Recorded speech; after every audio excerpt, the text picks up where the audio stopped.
Hey guys, I'm Jess. Welcome back to Jess Tries Vegan Stuff. Today I'm making some blueberry banana protein baked oatmeal. I was super excited about this recipe because number one, we love oatmeal in our house, but also it looked good for meal prep and it ended up being awesome for that. Except it was so delicious, the entire pan was gone in just a couple of days. I'd never made baked oatmeal before, but it turned out to be surprisingly easy. I'll link the recipe I used below along with some suggestions and ideas for how I plan to tweak this recipe idea in the future.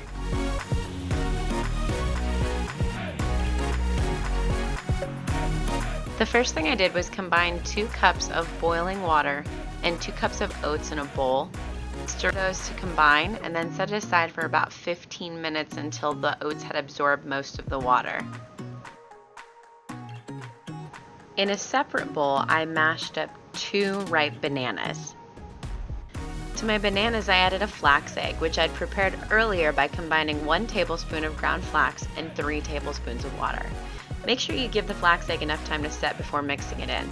You can see here that it's pretty thick.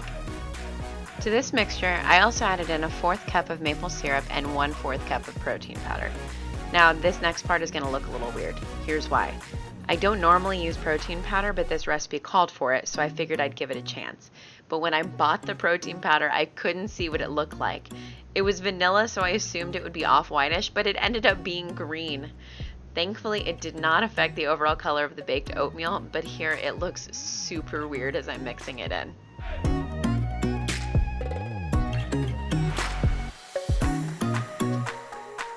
Once my oatmeal was done soaking, I added the banana mixture to it and stirred to combine.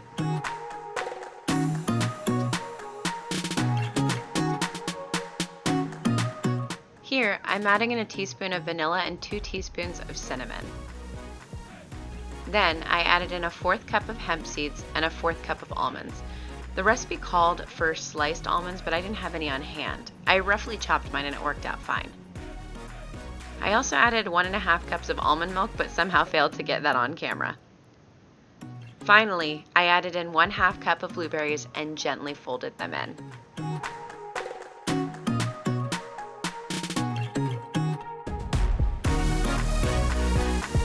Then I spread the mixture in a 9x13 baking dish. If I were to do this over, I'd probably line it with parchment paper or grease the pan somehow because it did end up sticking a bit after baking. I topped the oatmeal with a sliced banana and a handful of blueberries, just because I wanted it to look pretty. This part is obviously completely optional.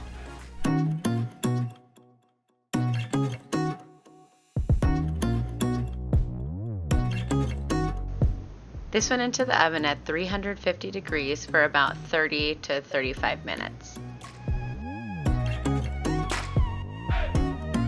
One tweak I would make to this recipe is adding a little less liquid. I'm the type of person that likes my oatmeal a little thicker.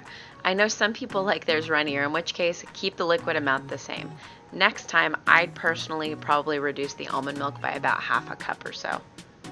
To serve, you can really add any toppings you'd normally like on oatmeal. We topped ours with a drizzle of peanut butter and some more berries. Like I said, this turned out so good. We really enjoyed having it for breakfast over the next couple days and it kept well in the refrigerator, so it's perfect for meal prep. If you enjoyed this video, please give us a big thumbs up and think about subscribing. Have a great day, and hopefully we'll see you again soon.